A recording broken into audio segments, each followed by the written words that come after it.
Bom, boa noite a todos. Sejam muito bem-vindos ao 6º encontro do Grupo de Estudos e Pesquisas em Educação Especial e Inclusiva, Contextos de Formação, Políticas e Práticas de Educação Inclusiva, o GPEI, né, aqui na UFSB, na Universidade Federal do Sul da Bahia. Hoje a gente vai estar com o tema Jogos Analógicos e Digitais como Tecnologia Assistiva na Educação Especial, que será abordado pelo professor Dr. Leandro Kei, não sei se eu vou saber a pronúncia direito, mas ele vai me corrigir depois, se for necessário. Professor Dr. Leandro Kei Iguchi Yanase. Ele é da Unifesp. E muito prazer, professor, e mais uma vez bem-vindo aqui ao UFSB. É um prazer a gente recebê-lo. Eu sou a professora Daniane Pereira. Eu sou uma mulher de descendência afro-indígena. Eu tenho cabelos longos e pretos, um rosto redondo, olhos castanhos escuros, e estou usando um óculos de armação marrom, com a parte superior mais escura e a parte inferior mais clara. Eu estou usando uma blusa nas cores verde e branca, um batom vermelho, 3 brincos pequenos em cada orelha, e o meu sinal em Libras é este, a configuração de mão em D, dando um toque na têmpora e um toque na cintura, devido justamente à questão do comprimento dos cabelos. Eu sou professora de Libras e de Educação Inclusiva aqui na UFSB. Eu sou doutoranda em Letras, Linguagens e Representações pela UESC, mestra em Letras, sou graduada em Letras Português, em Letras Libras, Pedagogia e Normal Superior, especialista em Libras, em Supervisão Escolar, Educação à Distância, Educação Especial Inclusiva e Atendimento Educacional Especializado. Eu estou aqui também na UFSB como chefe da subseção de atendimento educacional especializado. Mais uma vez, eu quero agradecer a presença de todos no 6º GPEI, né? É através do GPEI que a gente almeja congregar professores e acadêmicos de diferentes áreas e demais interessados em poder refletir e discutir sobre assuntos que vão envolver as concepções, os princípios e as diretrizes para um sistema educacional inclusivo. Então, a gente pretende discutir sobre as políticas públicas, práticas de educação inclusiva, aspectos jurídicos, bem como as diretrizes nacionais para a educação especial. Através do GPEI, a gente quer, além de ter essas discussões, também contribuir para a formação de profissionais que venham a lidar com o público da educação especial e para pessoas em geral que venham a conviver em sociedade uns com os outros, né? A gente fala sobre a necessidade de a gente contribuir para a formação de uma cultura inclusiva. Eu agradeço desde já também a presença dos tradutores e intérpretes de Libras, língua portuguesa, a Ana Paula Pessoa Frois, da Secretaria Estadual de Educação de Minas Gerais, da Crisiane de Freitas Soares, da UFPEL, do Kerson Kleber Espínola Pereira, da UFSB, e da Leni Aparecida Rabelo da Silva Mendes, da Unimontes. Obrigada, pessoal, por tornar nosso evento acessível à comunidade surda. Esse evento vai ser gravado e a gente sempre avisa que a cópia do vídeo vai ficar disponível no canal do YouTube, o Observatório Inclusivo da UFSB. A gente pede que vocês se inscrevam no canal, ative o sininho para receber notificações novas assim que a gente colocar um novo conteúdo e que deixe seu like, tá bom? Durante o nosso encontro, a gente pede também que, para facilitar a melhor visualização da equipe de suporte, que vocês também possam contribuir no chat, né? E escrevam na frente com o hashtag GPEI, ou que levante a mãozinha, tá? Para poder contribuir nos debates, nas discussões. Até o final do encontro, a gente vai disponibilizar também um link para a frequência. E a gente solicita, por gentileza, que, com exceção do palestrante convidado e dos intérpretes de Libras, que vocês deixem seus áudios e câmeras desligados para maior visualização dos intérpretes de Libras, língua portuguesa, por parte das pessoas surdas, tendo em vista essa plataforma do Google Meet, tá? Então, a gente fechando as câmeras e o áudio, a gente facilita com que o público que necessite dos intérpretes de Libras possam visualizá-los. E para a gente dar início ao 6º encontro do GPEI, eu convido o professor doutor Leandro Kei Iguchi Yanase, da Unifesp. Ele é pós-doutorando pela Cátedra Alfredo Bossi de Educação Básica do Instituto de Estudos Avançados da Universidade de São Paulo. Ele é doutor em engenharia elétrica pela USP, mestre em ciências da comunicação pela USP, especialista em teorias e técnicas da comunicação pela FCL, é graduado em arquitetura e urbanismo pela USP. Atualmente, ele é professor adjunto da Universidade Federal de São Paulo, no curso de superior de tecnologia em design educacional. É pesquisador do grupo de pesquisa em comunicação, design e tecnologias digitais, na linha de pesquisa de tecnologias interativas, educação, comunicação e design. Ele é coordenador do programa de pós-graduação em educação inclusiva interinstitucional da Universidade Federal de São Paulo. Ele tem experiência na área de comunicação digital, jogos digitais, educação à distância e tecnologias para a educação. O professor Leandro abordará o tema jogos analógicos e digitais como tecnologia assistiva na educação especial. Professor, mais uma vez, seja muito bem-vindo ao UFSB e fique à vontade. Professora Daniane, muito obrigado pela recepção calorosa. Quero agradecer também a todas e todos os intérpretes e tradutores de Libras, que é tão essencial para que o evento seja inclusivo. Então, só me autodescrevendo, eu sou um homem descendente de japonês, então tenho os cabelos curtos pretos, olhos castanhos escuros puxados. Estou vestindo uma camisa polo verde claro, e ao meu fundo, estou no meu escritório, né, ao meu fundo, uma parede cinza. E o meu sinal reconhecido pela comunidade surda é um L fazendo uma curva na minha testa, simulando a franja, e composto por um Y puxando os olhos. Então, é um sinal composto. E é um prazer muito grande estar aqui, quero agradecer imensamente pelo convite para estar aqui no GPEI, no encontro, né, no sexto encontro.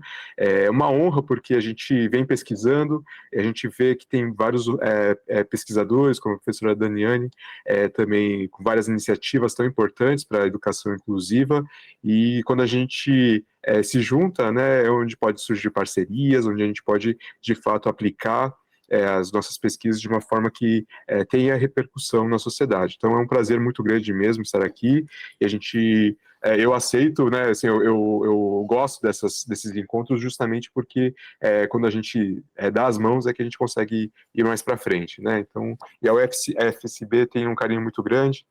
Hoje eu, na cátedra Alfredo Bose, de Educação Básica, onde eu estou fazendo pós-doc, um dos catedráticos é o professor Naumar, que vocês conhecem muito bem, né, e eu também estou junto, uma das pessoas que eu conheço é professor aí da UFSB, que é o professor Daniel Puig, que para mim é uma referência muito grande também de pesquisa em educação musical, né, e a gente tem feito alguns projetos juntos, então é um prazer muito grande, já me sinto em casa, tá, professora?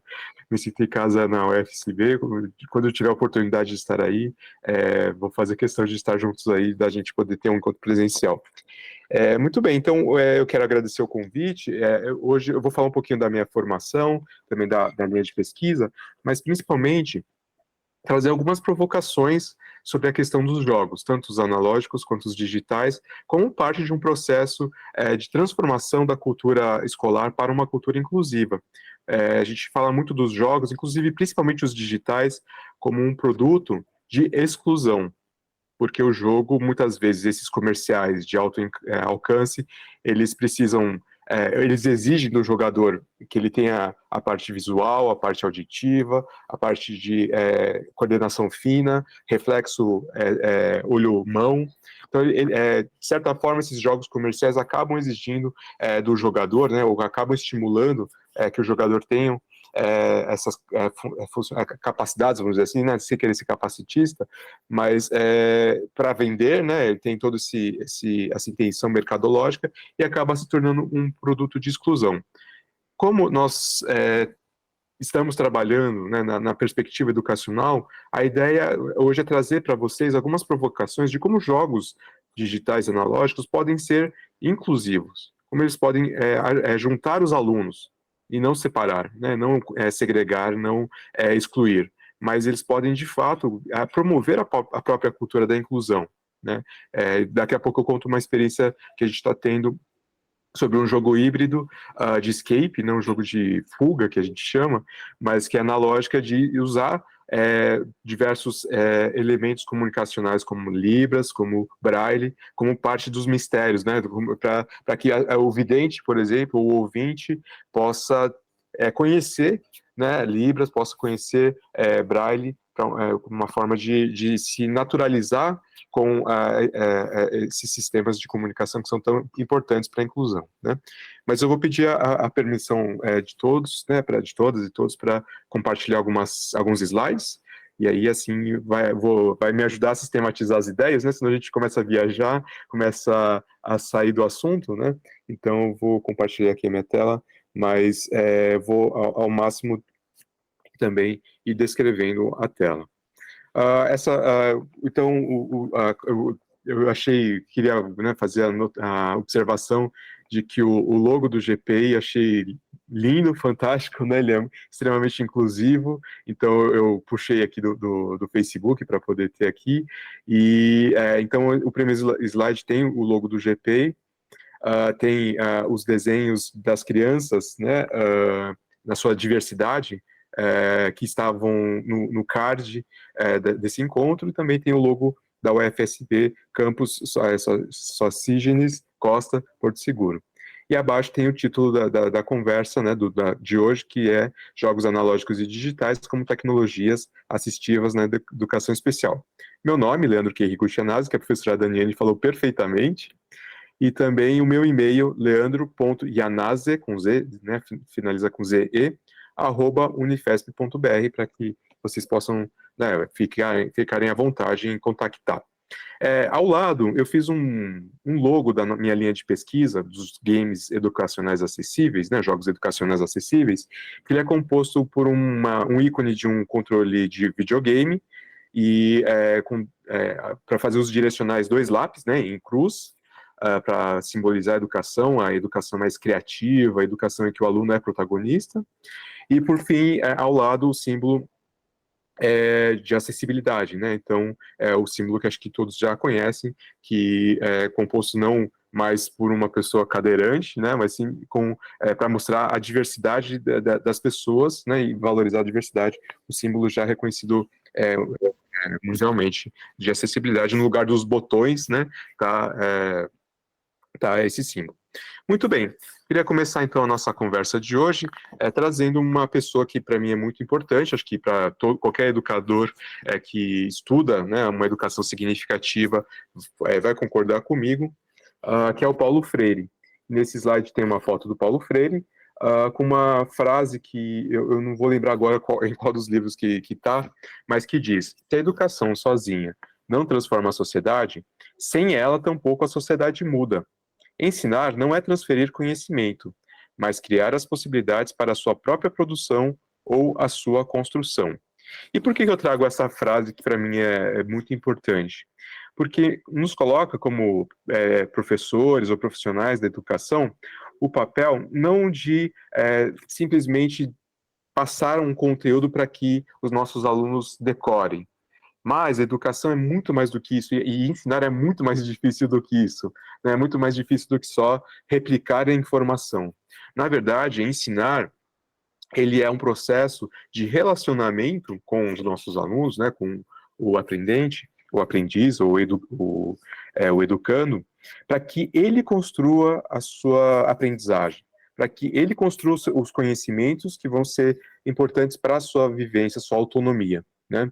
Isso tem tudo a ver com a questão da inclusão, porque hoje, muitas vezes, por conta da sociedade ser capacitista, por conta da estrutura educacional, das políticas educacionais, apesar de estar privilegiando, ou de existir, né, as leis que falam da educação inclusiva, justamente na perspectiva de ter a diversidade na sala de aula comum, mesmo tendo tudo isso, o professor muitas vezes não tem a formação inicial e nem continuada necessária para que essa inclusão ocorra, né? E muitas vezes a própria sociedade não está pronta para isso, né? Existem muitas resistências, muitos estereótipos, muito preconceito ainda a ser vencido. E quando o Paulo Freire traz essa questão, para mim, encaixa muito bem com a questão da inclusão. O professor também tem das suas várias atribuições, da sua sobrecarga de trabalho. O que o Paulo Freire está nos falando é que a gente não tem que ensinar um conteúdo para que seja decorado, mas a gente tem que ensinar esse nosso aluno a construir a sua próprio conhecimento e a ser autônomo, né? Então, nesse sentido, para mim, dialoga muito bem com a inclusão, que né, a educação inclusiva ter também propiciar ao aluno, no caso do foco da educação especial, o aluno com deficiência, ele ter autonomia também no seu aprendizagem, e na sua vivência social. Trago um outro pesquisador, que é o Samuel Papert. Ele é do MIT, né, do Massachusetts Institute of Technology, lá dos Estados Unidos. Eu vou fazer uma tradução livre aqui da fala dele. Ele fala que todo criador de videogame, de jogos, né, digitais, sabe de uma coisa que os criadores de currículo, ou seja, os profissionais de educação, os professores, parecem não compreender. Você nunca vai ver um videogame, um jogo, sendo publicizado, sendo vendido como alguma coisa fácil. As crianças que não gostam da escola não vão falar que a escola não gostam da escola porque ela é difícil, mas é porque ela é chata, enfadonha. Então, uma das coisas que ele traz, né, que ele fala muito dessa questão não só dos games, mas da tecnologia de uma forma geral, é que a tecnologia fascina, não porque ela é fácil ou porque ela facilita a nossa vida. Não, é que com a tecnologia a gente consegue fazer coisas, né, consegue criar, consegue expandir o nosso potencial criativo e também o nosso potencial de exploração e de descoberta. Né? Então, a tecnologia nada mais é do que um conjunto de computadores, ou não só computadores, tecnologias analógicas também, né? Uma lupa, por exemplo, um telescópio, um microscópio, não precisa ser digital, elas são fascinantes porque elas amplificam o poder que o aluno tem de descobrir, de explorar e de criar. Né? Então, com um jogo, com um computador, a gente pode criar uma animação, a gente pode criar um livro, a gente pode criar um texto, enfim, né, esse potencial de criação e exploração que fascina. Então, na verdade, a gente tem já a tecnologia na sala de aula, né, que muitas vezes a gente não usa, que não precisa ser digital, então, né, não precisa ser só o tablet, ou só o smartphone, ou o computador. A gente pode usar sucata para fazer, né, a tecnologia da sucata para incentivar o aluno a ser criativo, a explorar o mundo.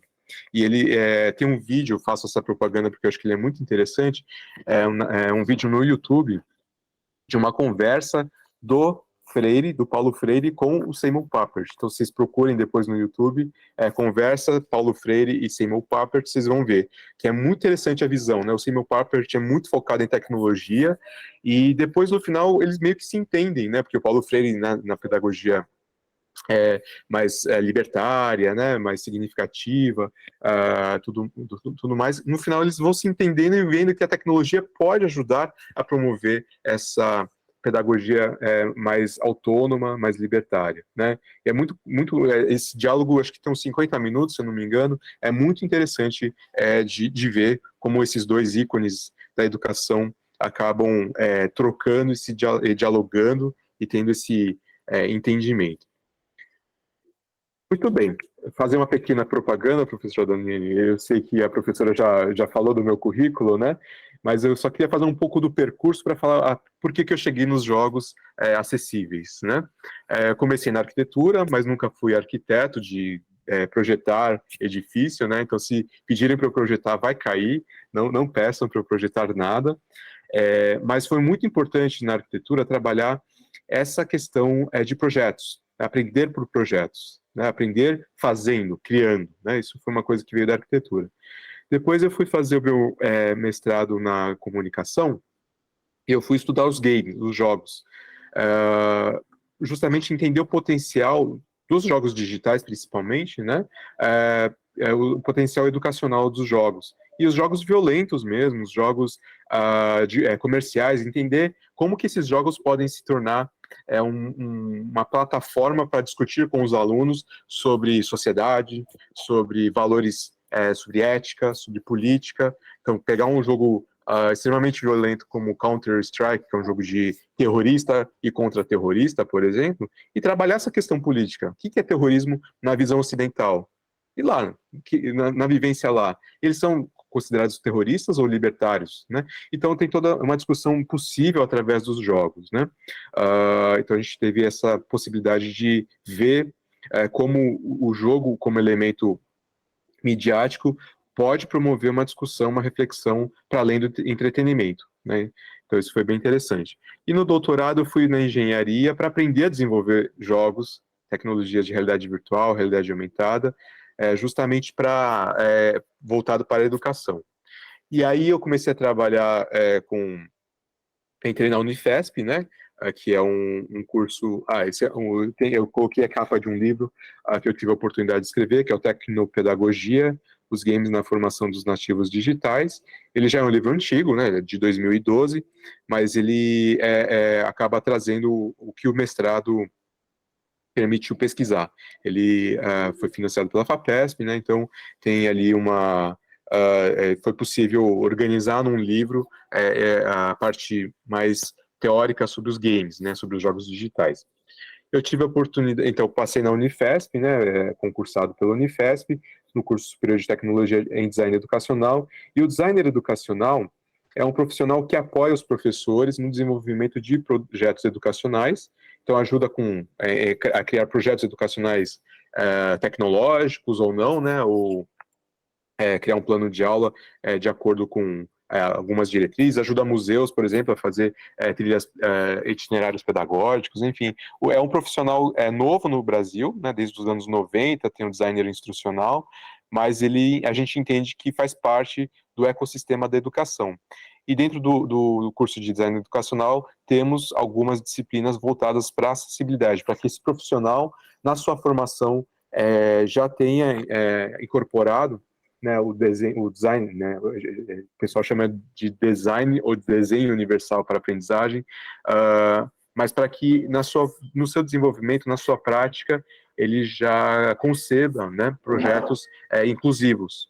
Então, a gente tenta ajudar, apoiar os professores a desenvolver também uma cartilha, um itinerário, um produto educacional inclusivo. Essa é uma das nossas missões, né, no nosso curso. E o Code, que é um grupo de pesquisa que a gente está desenvolvendo vários projetos, incluindo vários jogos, né, que eu já vou compartilhar com vocês também. E nessa andança, tive a oportunidade de começar o meu pós-doc, né, meu pós-doutorado, em educação básica, lá no Instituto de Estudos Avançados da USP, e eu estou aprendendo muito, né, com essa experiência. E como a professora Daniele colocou, a Unifesp hoje faz parte de uma rede de instituições, são 14 instituições, inspiramos a UFSB lá, né, professora? Mas são 14 instituições do Brasil inteiro que fazem parte dessa rede de um mestrado profissional em educação inclusiva. Hoje a instituição sede é a Unesp, Universidade, né, Estadual de São Paulo, mas a Unifesp hoje faz parte dessa rede e mais outras instituições. É muito, muito potente, né, essa rede, ter colegas do Brasil inteiro trabalhando a questão da educação inclusiva. O público-alvo desse mestrado são professores da rede pública de educação básica, então os mestrandos têm que estar em sala de aula. Eu sei que é jornada tripla, né, a gente entende esse desgaste dos professores, mas ao mesmo tempo entendemos que a gente tenta proporcionar, ele é um modelo híbrido de educação, então as disciplinas são online, mas ao mesmo tempo a gente tenta promover essa formação continuada, né, uma discussão mais profunda sobre a educação inclusiva. E como é um mestrado profissional, o mestrando, além de uma dissertação, desenvolve um produto educacional.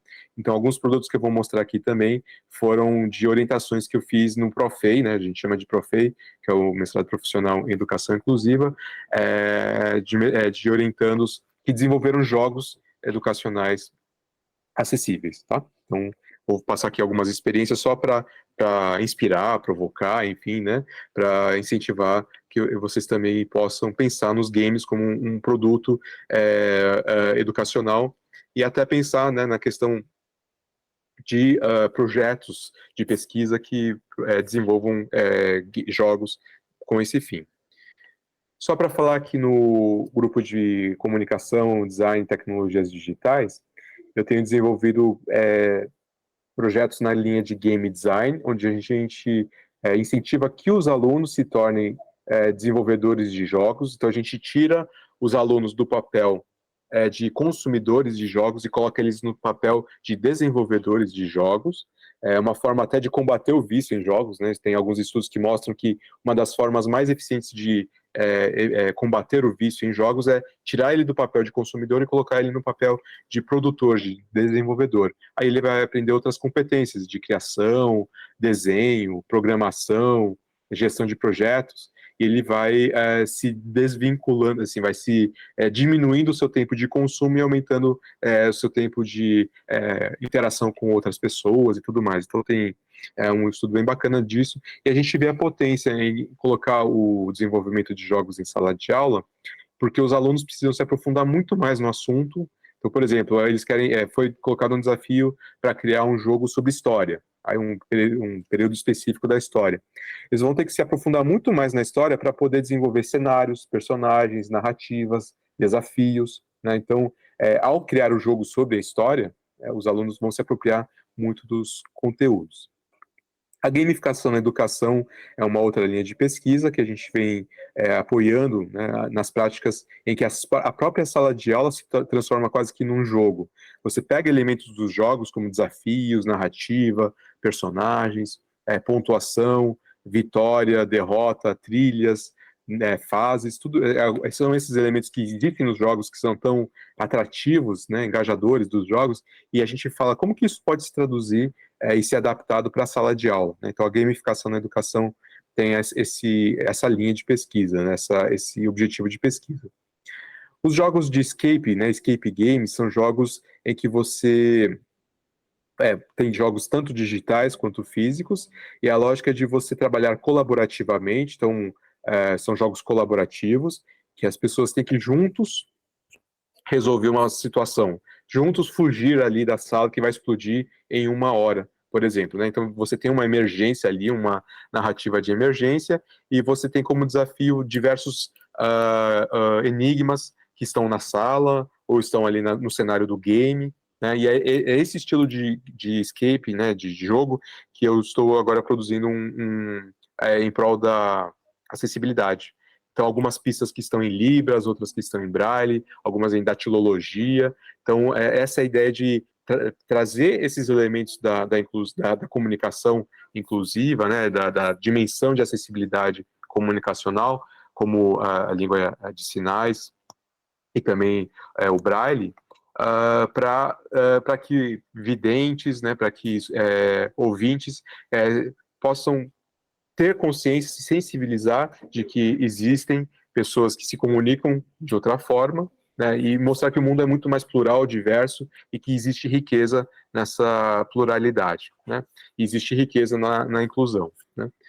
E aí a última linha é justamente de games educacionais acessíveis, onde a gente trabalha com a criação de jogos educacionais acessíveis. E é um pouco desse tema que eu trouxe para conversar com vocês hoje, né? E games, a gente associa geralmente a jogos digitais, mas game é jogos, né? É jogo digital, analógico. A gente está trabalhando muito hoje com jogos híbridos, que parte está no tabuleiro, algumas peças, inclusive, né, para questão da inclusão de pessoas com deficiência visual. Existe a parte tátil, né, o tabuleiro físico mesmo, e parte está no celular, por exemplo, através de realidade aumentada, através da inclusão de uma narrativa, um fundo sonoro. Então a gente está fazendo jogos que são híbridos, que mistura o digital com o analógico.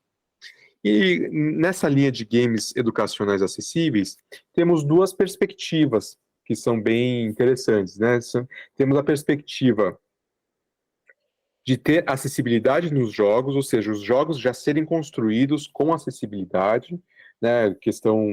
E a gente já vai passar pelas diretrizes de construção de um jogo acessível, mas também temos a perspectiva de criar jogos que promovam a cultura inclusiva. Então, jogos que trabalhem, que o protagonista, por exemplo, seja uma pessoa surda, que o protagonista, que a narrativa tem a ver com a valorização de Libras, por exemplo, ou que é um jogo que ajude a quebrar os estereótipos sobre os transtornos do espectro do autismo. Então, tem jogos que não necessariamente só são criados com elementos de acessibilidade, mas que eles promovam a cultura inclusiva também, né? Então, tem essas duas perspectivas. E só para exemplificar, estamos desenvolvendo agora o jogo Ensino de Braille. E é muito interessante que na nossa equipe temos também pessoas com deficiência visual. Então está sendo muito rico, né? Porque a gente está entendendo o que é a alfabetização do Braille. Temos uma professora com deficiência visual que também é alfabetizadora em Braille. E tem sido muito interessante construir com e não só para, né? Então a gente está construindo um jogo para celular. Olha só que desafio, né? O celular não tem ali os pontinhos, a cela Braille, né? Não tem um código Braille, mas como que a gente pode sensibilizar uma criança sobre a estrutura da cela Braille, né? Sobre os 6 pontos e tudo mais. Então a gente está criando um personagem que desafia a criança a localizar no próprio celular os pontos Braille, e aí com isso ela vai já se introjetando, vai aprendendo sobre o sistema Braille. E também estamos em desenvolvimento com Game Tea, que é um jogo também com vários professores de diversas áreas, da fono, audiologia, né, da terapia ocupacional, da própria pedagogia. E a nossa designer gráfica é Thea, né? Então ela está criando os personagens a partir da própria perspectiva dela, do hiperfoco que ela tem, né? Está sendo fantástico o trabalho, né? E a ideia desse jogo é trabalhar com conceitos dos TEA, né? Dos transtornos do espectro do autismo, sensibilizar sobre a questão, quebrando os preconceitos, também combatendo os estereótipos, né, mas mostrando as questões de como acolher a pessoa com TEA para que ela se sinta confortável e ela possa desenvolver seu processo de autonomia, né, nos diferentes graus, né, claro que tem pessoas que têm graus que precisam de um auxílio, né, um apoio externo. Então a gente está trabalhando um jogo que trabalhe todos esses conceitos e que ajude a promover o acolhimento da pessoa com TEA. Como eu estava dizendo para vocês, alguns projetos surgiram do Profei. Então, o Inácio, ele criou um jogo chamado Mabios, que é Matemática Bilíngue para surdos, né? QN, de Quadrilátero Notável, ele é professor de matemática, ele apoia, né? Ele é também professor, não de Libras, mas ele apoia a inclusão de pessoas com deficiência auditiva, e ele fez, né, todo o projeto do jogo e eu ajudei a programar, mas é um jogo bem interessante, tá? Depois eu passo esses slides. A professora Daniele tem os slides, né? Dá para você depois acessar o link para poder, de fato, ver o projeto, né, que ensina os sinais dos quadriláteros notáveis. Aí tem um pouco de cálculo de perímetro, área, enfim, né? E tudo isso dentro de uma narrativa em que a língua, né, de sinais é protagonista. Então, na verdade, vocês estão vendo a imagem dele, né? O próprio Inácio fez as narrações em Libras, e a narrativa é chegar num planeta bilíngue, né, e para isso você tem que calcular a rota da nave espacial, né, tem que calcular o escudo, calcular a área do escudo para evitar a colisão com meteoros, enfim, né, a narrativa é lúdica, mas é tudo para apoio a um ensino de matemática, usando o bilinguismo, né? Então você tem a Libras e você tem o português escrito, né? O Rimateia é um projeto do Israel. Ele criou um projeto de realidade virtual a partir do hiperfoco de um aluno dele, né? Então ele conversou com o aluno que tem TEA, que é TEA, né? E ele falou do hiperfoco em carros, em veículos, e aí o Israel construiu toda uma plataforma de realidade virtual em que o aluno ele usa o celular, né? Então ele tem que rodar o celular para poder rodar o galpão, e dependendo da fase que ele escolheu, por exemplo, a moto, né? Se ele escolher a fase da moto que é mais fácil, a moto ele consegue enxergar o número de pneus, porque está ali, né? São dois pneus duas rodas por moto. E aí ele pode até contar quantas rodas tem nas motos que tem ali no espaço, né? Cada vez que ele entra na fase, existe um sorteio aí e pode surgir de 1 a 6 motos, né, no galpão. Então, nenhuma fase é igual a outra, ele sempre tem esse processo randômico. Mas a moto você enxerga as rodas. O carro, você já não enxerga as rodas que estão do outro lado do carro. Então, você tem que fazer já uma conta aí de multiplicação. Quantos carros? Cada carro tem 4 rodas, então você tem que fazer todo esse processo de multiplicação. E o ônibus, que acho que são 8 rodas que ele tem, esse ônibus que a gente colocou no modelo, né? São 8 rodas, então a conta é mais complexa ainda, né? Então, essa é a brincadeira, esse é o lúdico do Rimatea. Você tem um robozinho que também tem uma identificação com hiperfocos, né? De algumas crianças TEA têm o hiperfoco em tecnologia, em robô, então a gente usou o Abílio, que é o nome desse robô, e ele mexe, ele se movimenta mesmo, até para poder atrair atenção, né, para poder ter essa interação com a criança com TEA. E ele vai narrando os desafios, vai falando, olha, você tem que descobrir quantas rodas tem aqui no galpão, né? Então ele tem toda essa interação e o jogador escolhe ali a resposta, né? Então foi um projeto bem interessante também, que a gente pôde participar como orientador, mas também como programador, né, como desenvolvedor.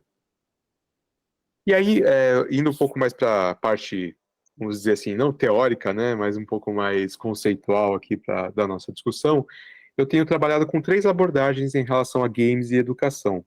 A primeira é quando nós, como professores, fazemos a curadoria, escolhemos jogos para usar em sala de aula e, com isso, o desenvolvimento de algumas competências dos alunos, né? Então, é aprendizagem baseada em jogos, quando a gente escolhe jogos e aplica em sala de aula para que os alunos, ao jogar, se sensibilizem sobre um assunto ou possa fazer uma simulação de alguma questão da física, por exemplo, né? Ou até, às vezes, alguns jogos, a gente discute alguns jogos violentos, né? Não sei se vocês conhecem o Assassin's Creed, que é um jogo de violência mesmo, né? Bem violento, mas que tem uma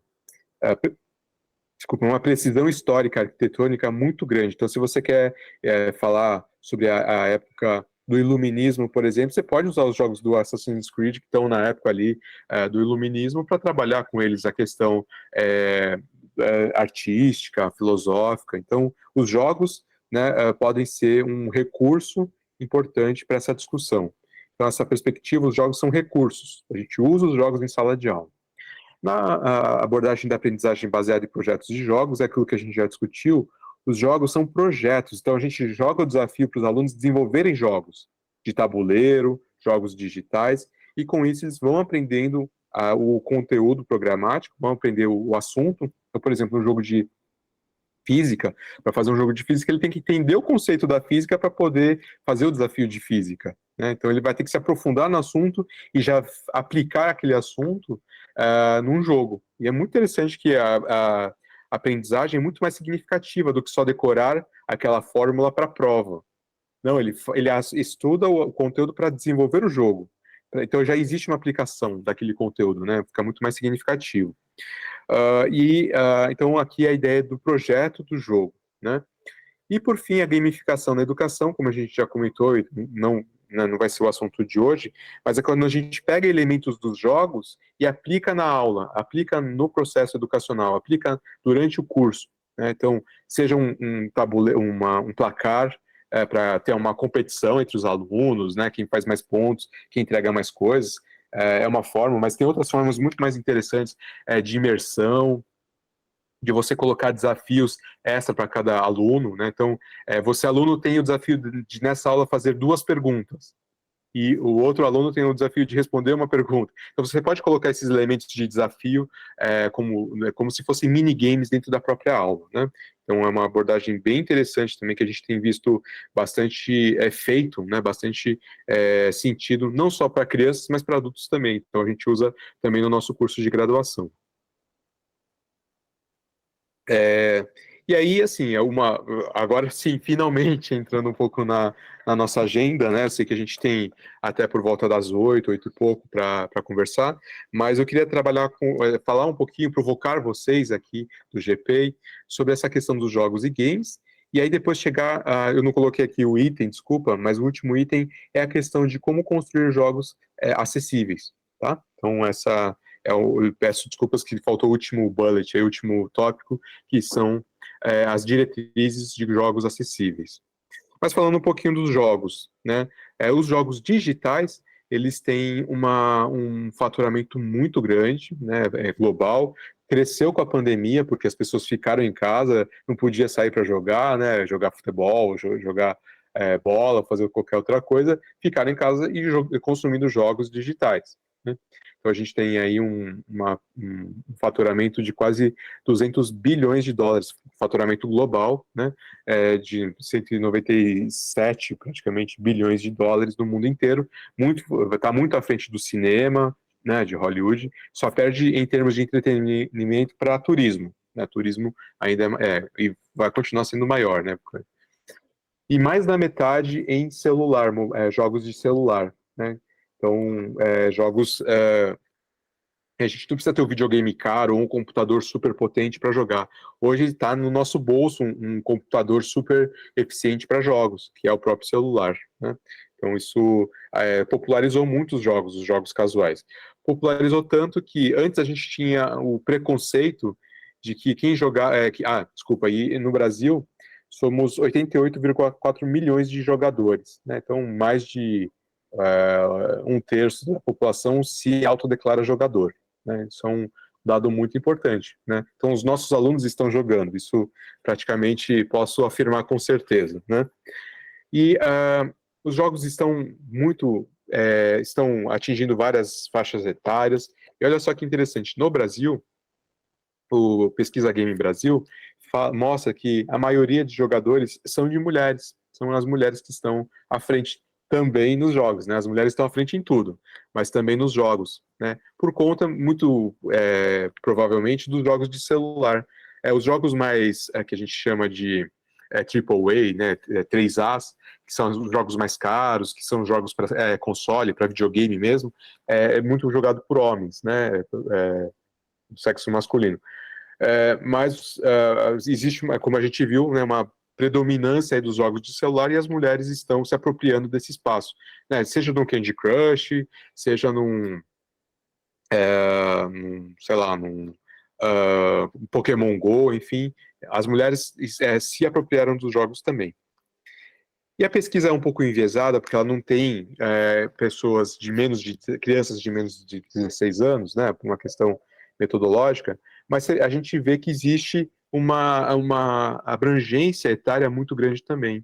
Então não é só jovens que jogam, a gente tem aí jovens mais idosos, vamos dizer, de 35 a 39 anos, até acima de 40 anos jogando, né? Então, não existe uma concentração nos jovens. Claro que jovens têm mais tempo, entre aspas, né, para jogar, e todos eles jogam, ou a grande maioria deles jogam, mas a gente tem também jogos sendo jogados por pessoas com idade maior, né?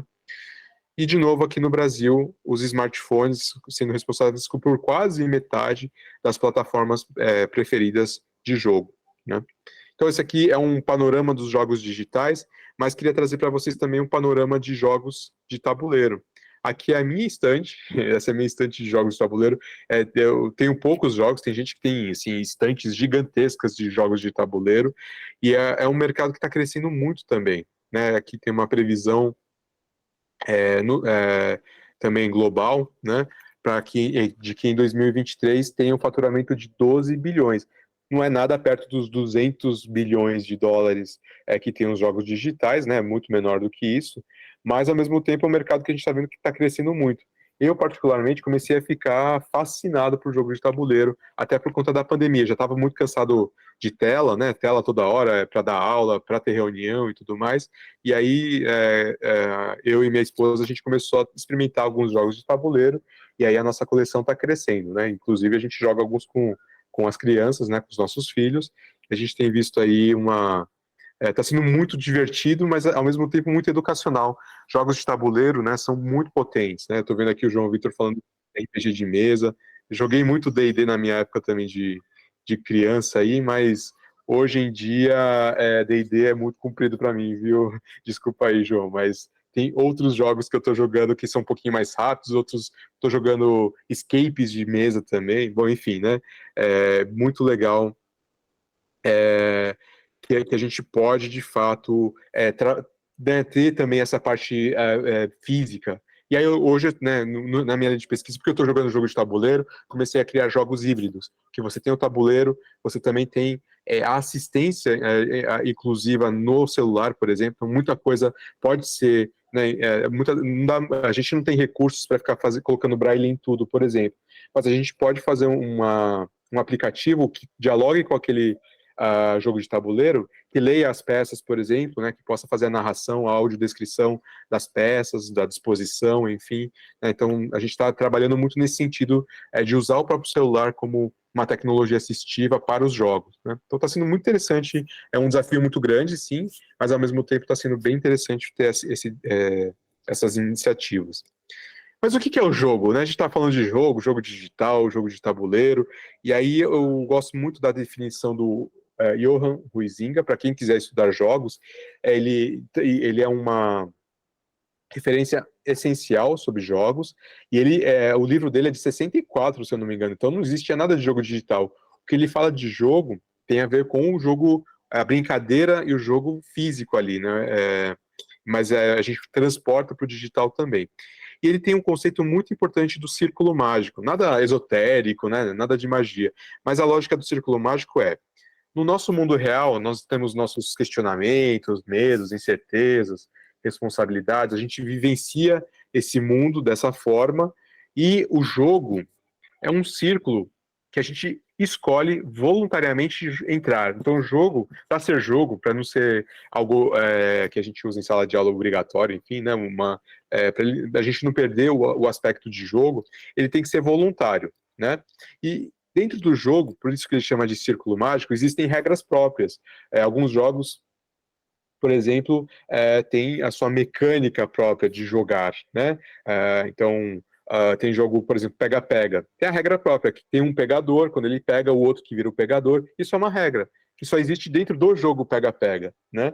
E é muito interessante que nesse jogo você tem uma regra própria, tem um mundo próprio, tem as definições de participação próprias, mas, ao mesmo tempo, você vivencia genuinamente você vivencia aquela experiência, aquela emoção de fugir ou aquela alegria de pegar alguém. Tudo isso é verdade. Você tem a alegria de verdade, ou você tem o desespero de verdade, né? E são sentimentos que estão dentro do jogo, estão dentro do círculo mágico, mas que você sente de fato, seu corpo sente e produz, inclusive, os hormônios relacionados a esses sentimentos.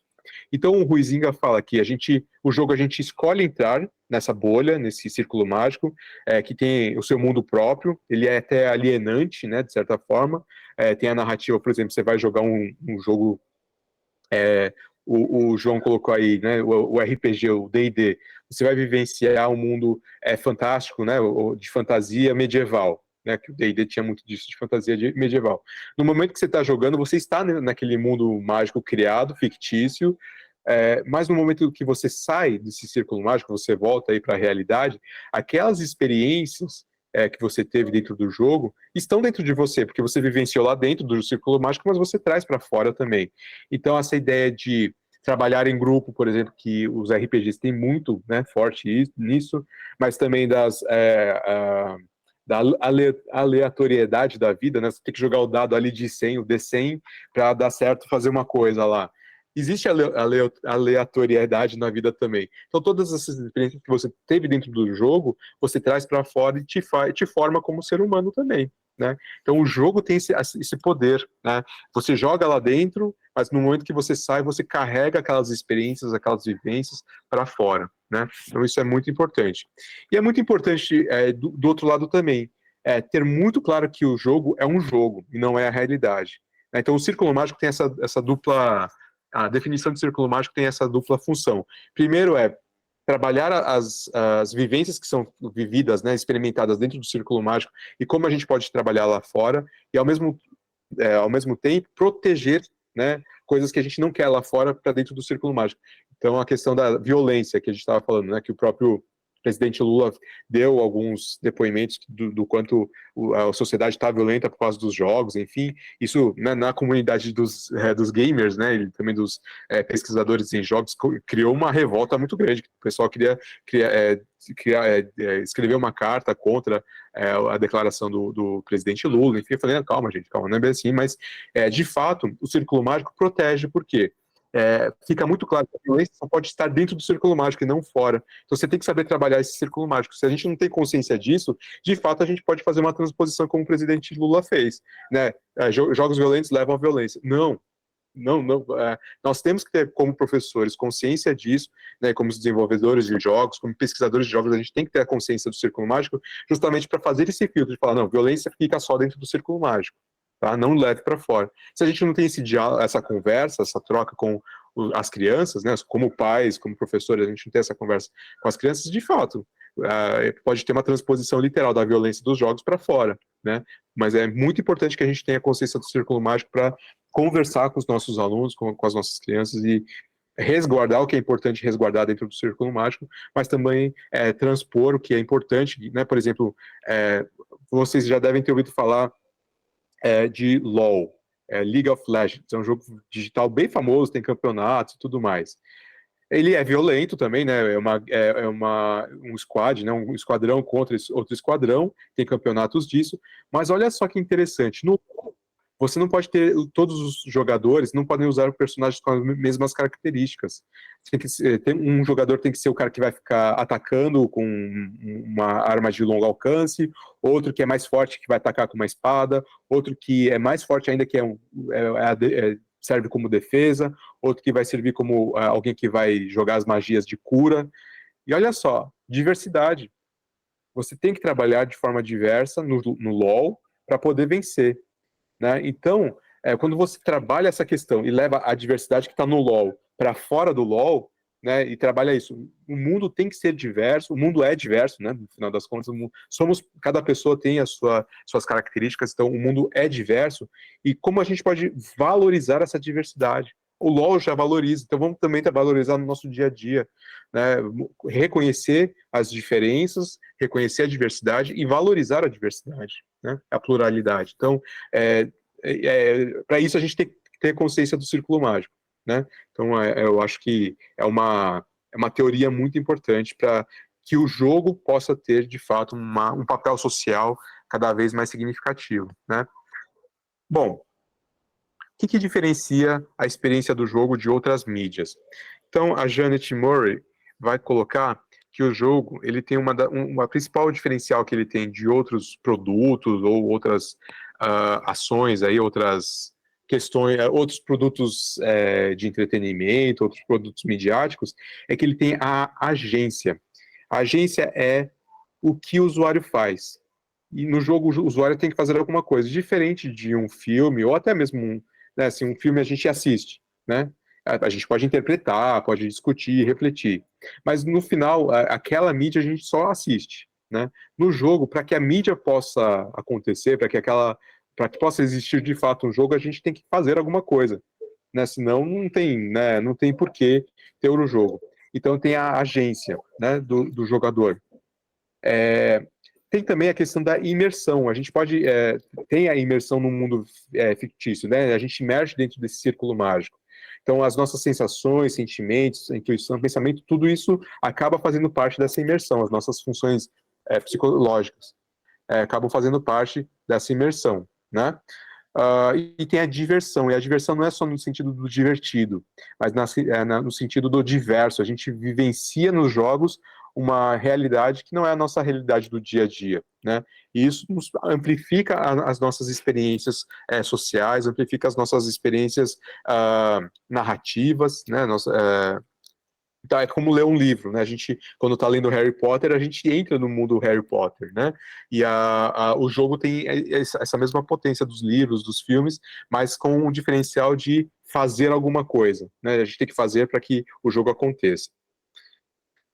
Bom, os benefícios dos games, né, para as pessoas, de uma forma geral, ela pode ajudar na memória, na velocidade de processamento, na atenção seletiva, no raciocínio fluido, no planejamento de ações, na gestão do tempo, dependendo do desafio do jogo.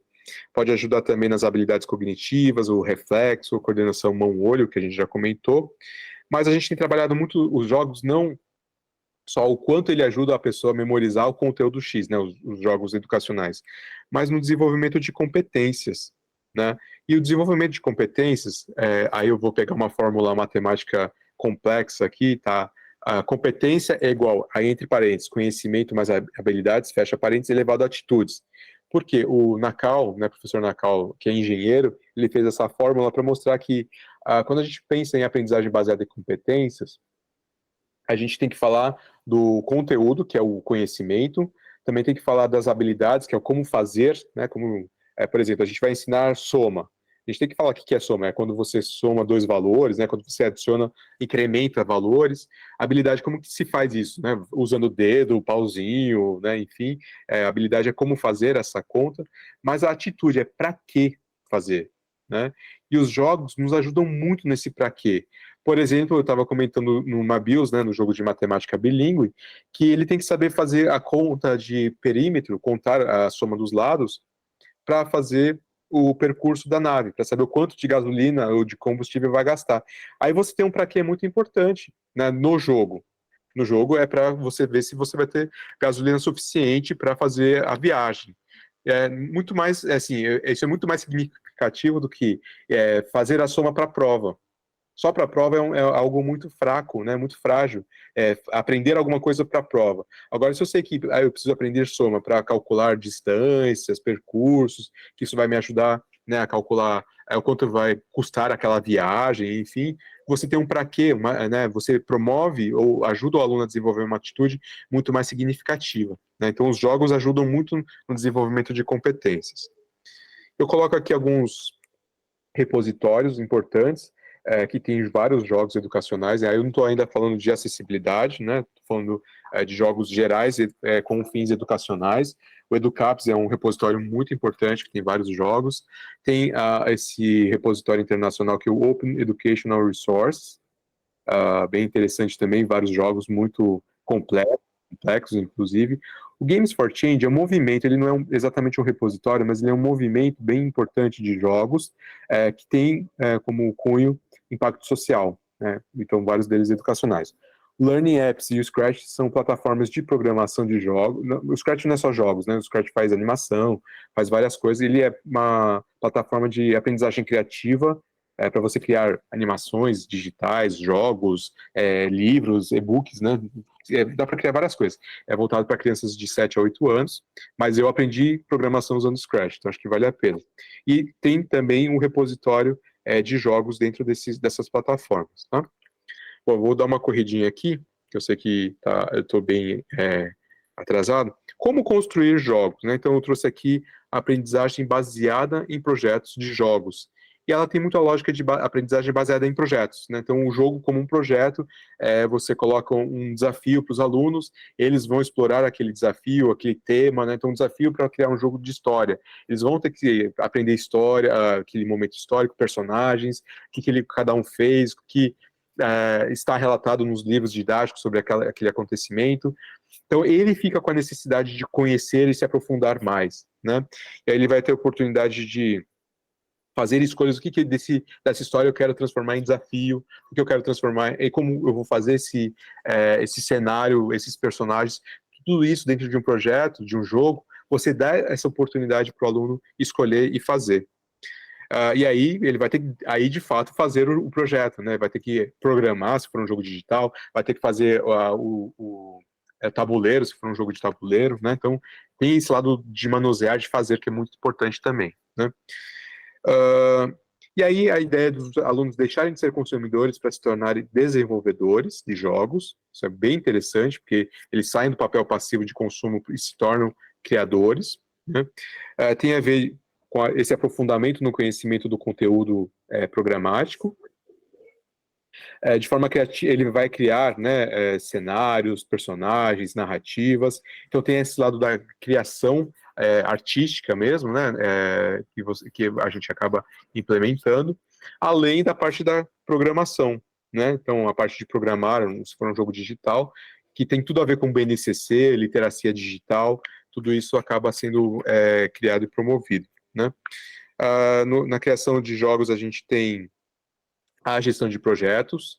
Então, os alunos têm que aprender a desenvolver projetos, nesse caso um jogo, tem a parte da programação, se for um jogo digital, ou se for um jogo de tabuleiro, tem a parte de regras e mecânicas, né? E a criação de cenários, personagens, cartas, né? Se for um jogo de tabuleiro, enfim, tudo isso faz parte do tripé do desenvolvimento de jogos. Vários conhecimentos aplicados, como ilustração digital, tratamento de imagens, modelagem, se for um jogo tridimensional, desenvolvimento de textura, som também, né? É muito importante, composição de cenários, programação e até marketing, ele tem que saber vender o peixe depois, né? Uma equipe mínima de um jogo em sala de aula tem o gestor do projeto, o diretor de arte, o diretor de criação, o diretor de programação, e aí você tem também o apoio pedagógico que o professor dá e especialistas na área, que os próprios alunos se tornam especialistas, né?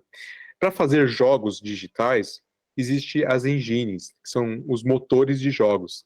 Os motores de jogos são programas que já são especializados em criar jogos. A gente chama de IDE, Integrated Development Environment, ambiente integrado de desenvolvimento, né?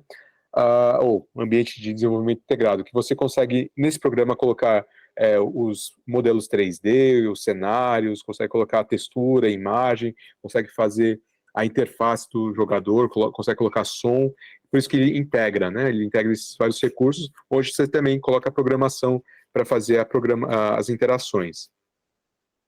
Uma engine pode oferecer motor gráfico 2D e 3D, né? Então, dependendo no motor, ele faz jogos 2D, 3D, faz a integração de vários recursos multimídia, como imagens, som, vídeos, texto. Ele pode ter cálculo de física para simular gravidade, inteligência artificial, né, para fazer as interações.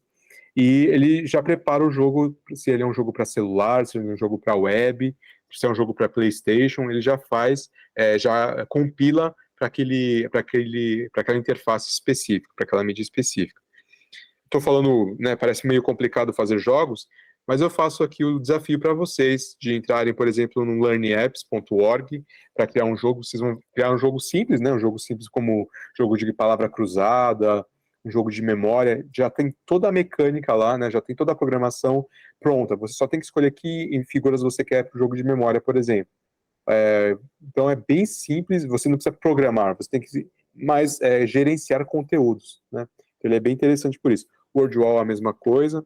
Scratch eu já falei, né? O MIT também é um parente do Scratch, é um filho do Scratch, é para fazer aplicativo de celular. O ThingLink é uma plataforma que permite fazer interativos também, fazer cenários bem interessantes, né?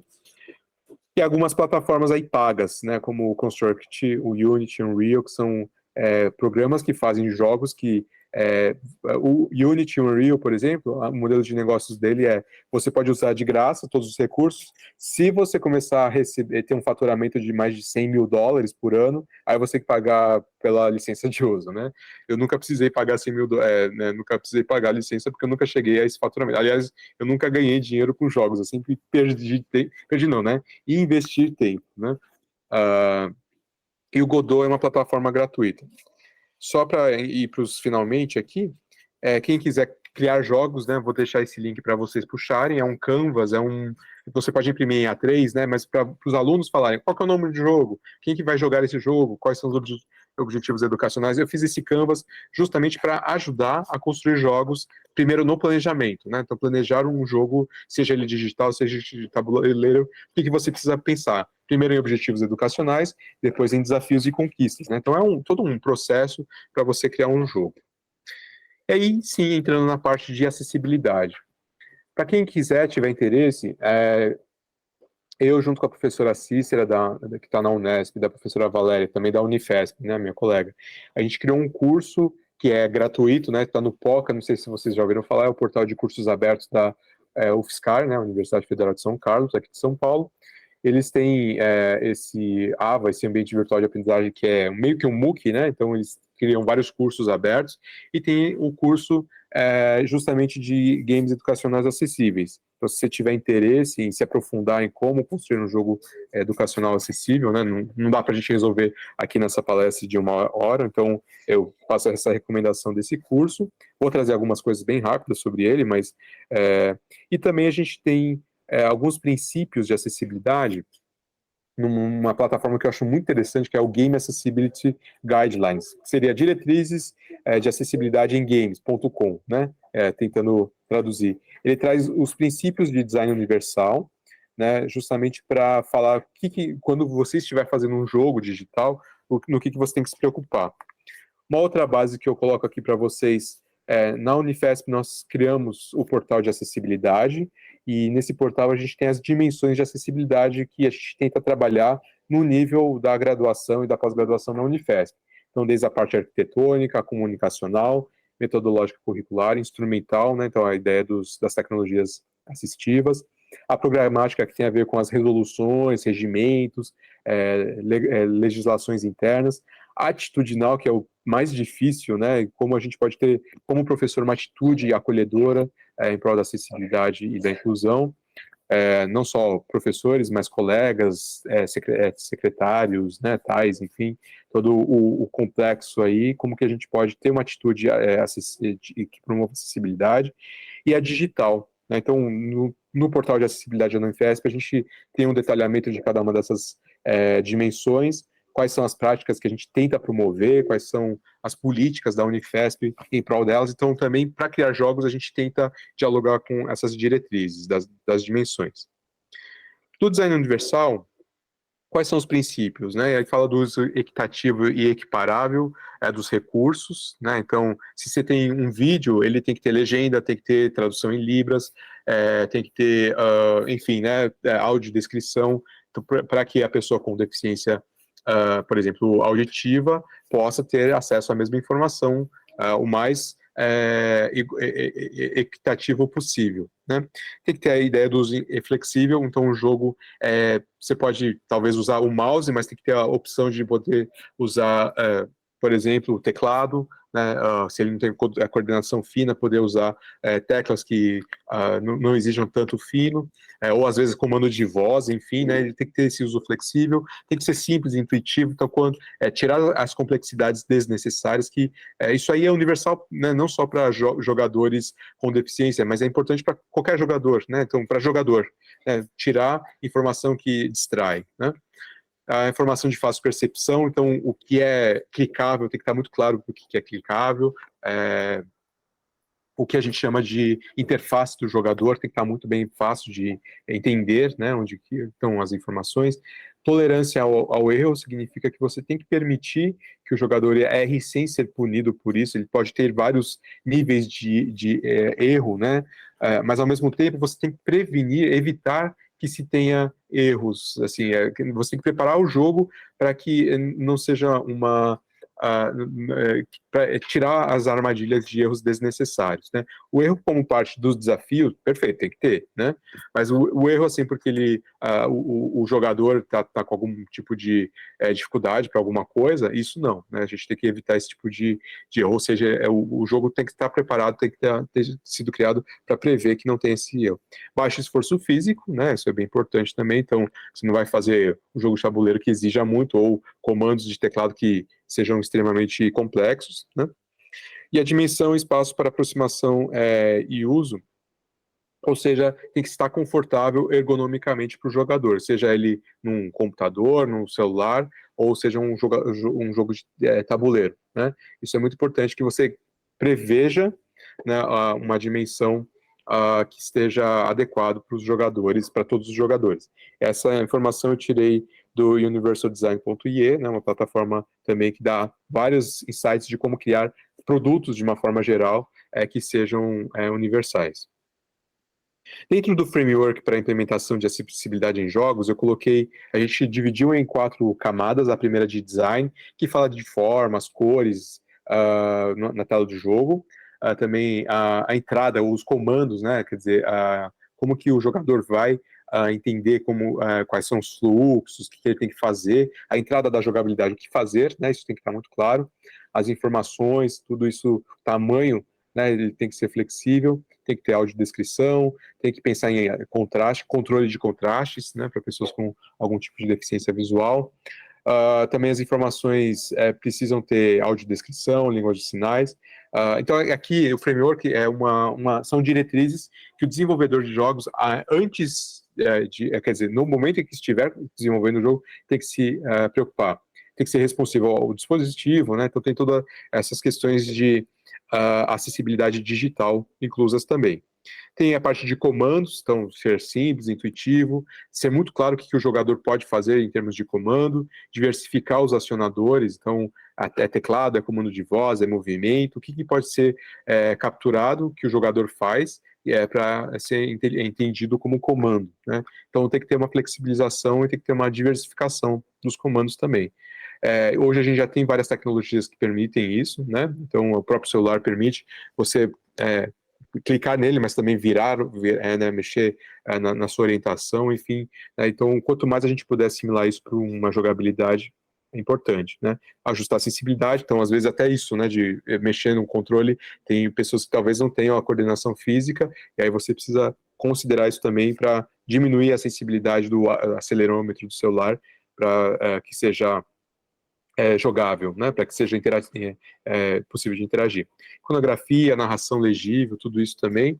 A opção para cancelar um comando por engano, né, então é isso que a gente falou da questão dos erros, né.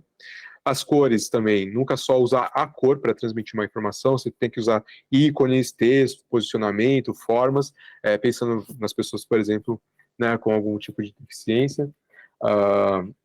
Cores utilizadas como alertas, também tem que ter outras dimensões de comunicação, som, ícone, enfim, né? Não pode ficar só dependendo da cor em si. Opção para o usuário controlar o contraste, a gente já falou, né? E sensibilidade a cores. E a última é o texto e tela, então tudo que é textual, seja fala ou escrito, tem que ter língua de sinais e narração, né? Então você tem que dar essas opções para o jogador até escolher, tirar ou colocar, mas para que possa ser inclusivo, tem que ter uma fonte legível, então nada de, pela arte, fazer umas fontes que não dá para entender, né? Então a pessoa que tem algum tipo de dificuldade de leitura, né, vai ficar restrita ao acesso àquela informação.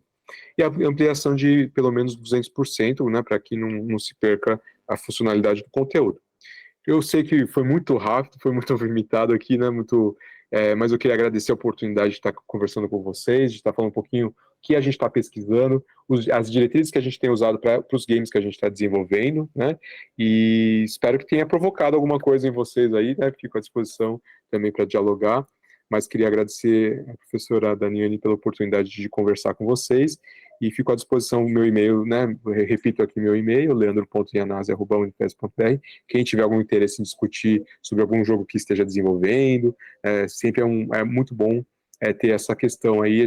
Esqueci de falar de um jogo que a gente fez sobre ensino de datilologia, né, então um jogo bem, posso até depois procurar o link, mas era um jogo de memória, né, que você associa a escrita com a datilologia, né, e aí a gente já pensou em alguns jogos que não só na datilologia, mas pensa em sinais mesmo, sinais termo, né, composição de sinais termo, uma coisa que eu acho lindo na Libras, que lembra até um pouco dos ideogramas chineses e japoneses, que tem algumas composições, então você faz o homem e dá a bênção, né, para virar pai, enfim, né, umas coisas assim que tem nos ideogramas japoneses também, e que pode ser bem potente para fazer um jogo, né, você juntar alguns sinais termos e como isso significa um outro conceito, né.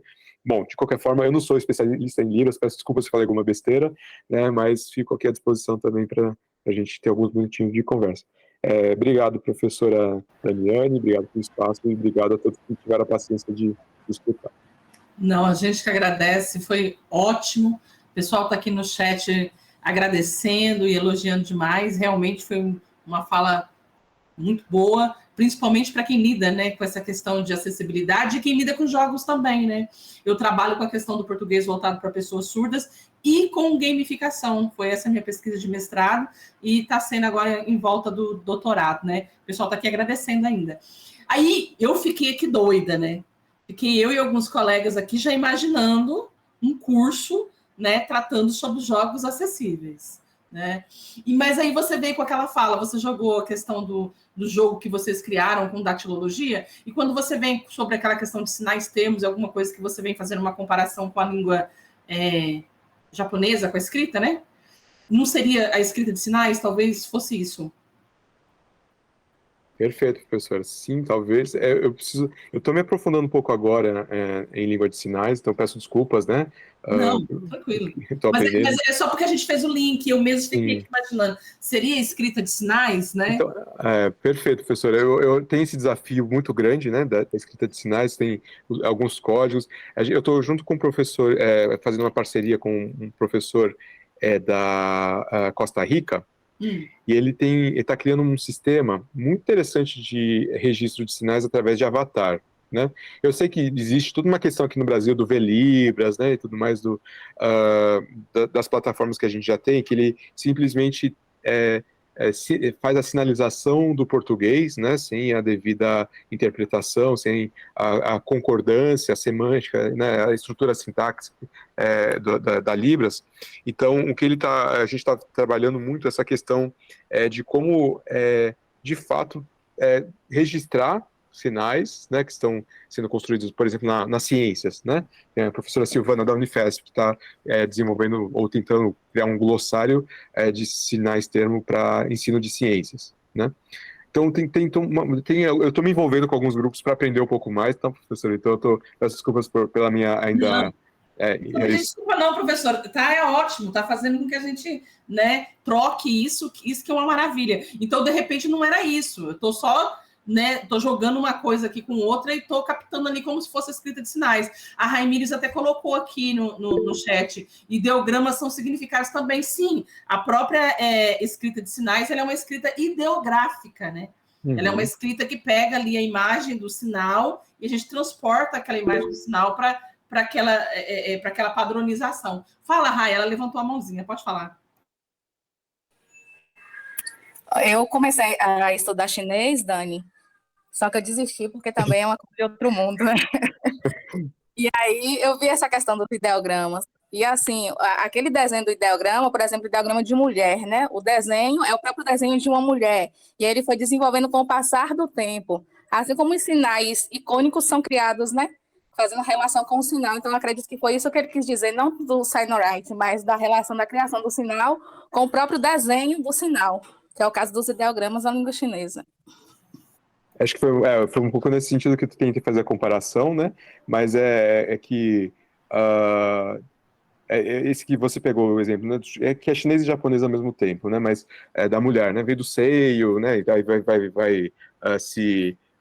ficando cada vez mais abstrato, mas partiu do desenho de uma mulher, né? Dos seios, enfim, e chegou no que é. Mas quando você quer falar, por exemplo, árvore, tem um sinal que vem da árvore, mas quando você coloca 3 árvores é floresta. Então, tem um pouco dessa relação, né? Pelo menos pelo que eu me lembro, né? Quando você vai fazer a sereia, a mulher e peixe, enfim, né? Ou a mulher, né? Então, quer dizer, a mãe. Você faz a mulher e o beijo, enfim, né? A bênção. Então, eu acho que Libras tem uma riqueza tão grande e é tão, assim, eu fiquei apaixonado mesmo, né? Eu fiz só um curso introdutório mesmo, mas eu queria me aprofundar mais, porque é uma língua muito rica, né? E tem toda uma parte também, não só da forma da mão, né? Da posição, do local, mas do movimento, da expressão facial. É fantástico mesmo. Eu acho que ela é muito rica e ela é muito humana, porque ela explora não só explora várias camadas, né, de expressão, né? Então, eu acho só para fazer um elogio e uma apreciação assim muito grande. E assim, eu só fiz um jogo muito simples de datilologia, queria pensar em outros jogos, né? Então tá aqui, quem sabe nos surge daqui uma possibilidade de pensar em outros jogos que explorem justamente essa riqueza, né? Então, quem sabe. A gente vai conversar, professor. Eu estava aqui com alguns integrantes do GP, e João, um deles, a gente estava aqui no no chat, ele já estava ali, ó, vamos pensar em algumas parcerias, né? Porque a gente, além do GPI, que é o grupo voltado para a educação especial inclusiva, nós temos o GELES, que é o grupo de língua brasileira de sinais. Então, a gente tem a maioria do pessoal que está aqui, que é do GPI, também é do GELES. Fantástico, professora, vamos sim. Né? Então, acho que seria bacana. E a gente poderia pensar também, já vou deixar a sementinha, em um curso voltado para o jogo acessível, montagem de jogos acessíveis. Não sei, professor, alguma coisa assim. João levantou a mão, eu vou deixar ele falar. Fala, João.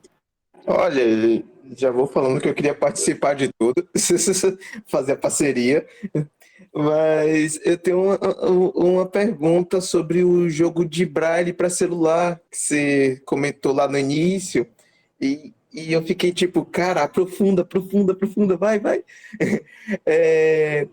Eu fiquei com a dúvida sobre, em relação para as crianças cegas, como funcionaria o aprendizado de Braille no celular. Então, sabe, eu não sei como funcionaria e como resolveria o caso, tipo. Perfeito, João. Primeiro, assim, obrigado pela pergunta. Um jogo não vai resolver nada, na verdade, né? Ele faz parte de um processo mais amplo de educação, né? Então, esse jogo de Braille, por exemplo, né? A gente está tendo como parte da equipe desenvolvedora, uma professora deficiente visual que, de fato, é alfabetizadora de Braille, e o que ela trouxe, assim, eles usam vários recursos, tampinha, né, de garrafa, caixa de ovo, né? Então, existem vários recursos para ajudar na sensibilização do tato, enfim. O que a gente estava querendo, o que a gente está desenvolvendo, que para ela veio com essa demanda, é um pouco ajudar a criança, através do lúdico, a sistematizar o que é a cela Braille, né? Então, são 6 pontos. Então, o que a gente está fazendo é um aplicativo que o celular ele é dividido em 6 partes, né? Então, você divide uma na vertical e 3 vezes na horizontal. Não, desculpa. Uma na horizontal e 3 vezes na vertical. E aí você tem os 6 pontos. E o jogo é simplesmente assim, um desafio. Aperte agora no ponto 1. Então, ela vai ter o grandão, e é muito ainda macro, mas na lógica de entender o sistema. De repente, ele vai falar, agora faça o A. Tem que clicar no ponto 1, por exemplo. Faça o B, é o 1 e o 2, por exemplo, né? Então, é um pouquinho nesse sentido, não tanto na sensibilização do dedo, porque, de fato, né, na cela Braille, ali, já dentro da BNT, existe um tamanho, né? Existe uma elevação específica e tudo mais. Mas para ajudar a criança a ter de uma forma lúdica, introjetar um pouco do sistema Braille, né, esse que tem sido o desafio. Então, o aplicativo em si não vai resolver a alfabetização em Braille, né, ele só faz parte de um dos componentes que é o sistema Braille. Né? Então, não sei se eu te respondi, mas ele é uma pequena parte do todo, é uma parte que faz parte, que tem que ser composta por todo outros recursos, tá? Com certeza, muito obrigado. E ótima palestra. Obrigado, João. A Dilza também está com a mão levantada. Pode falar, Dilza. Não, eu ia integrar minha pergunta à pergunta do João. Professor, muito obrigada por sua aula, assim, fiquei muito empolgada. Minha cabeça está fervilhando de um monte de coisa. Eu trabalho com crianças, né, de 4, 5 anos, então, e tem crianças, além de crianças com transtornos, crianças com algumas deficiências. E eu fiz a pergunta que eu fiz foi como construir jogos acessíveis. Existe algum aplicativo que podemos baixar para poder... Mas aí eu acho que o senhor acabou respondendo, né, de alguma forma. Agora, se tiver aplicativo, o senhor me fala, porque eu vou fazer, porque eu acho que isso é super vantajoso lá na minha sala. Gilza, eu vou te dar uma notícia ruim e uma notícia boa. Vou começar pela ruim. Não existe hoje, especificamente, né, um software que já tenha todos os componentes de acessibilidade previstos. Mas essa notícia é ruim. A notícia boa que eu vejo é que a gente está cada vez mais preocupado com isso e cada vez mais eu vejo softwares aplicados a isso. Tem um que eu estava comentando aqui, que eu falei muito rápido, e acho que vale a pena até fazer uma oficina sobre o tal, que é o Ping Link.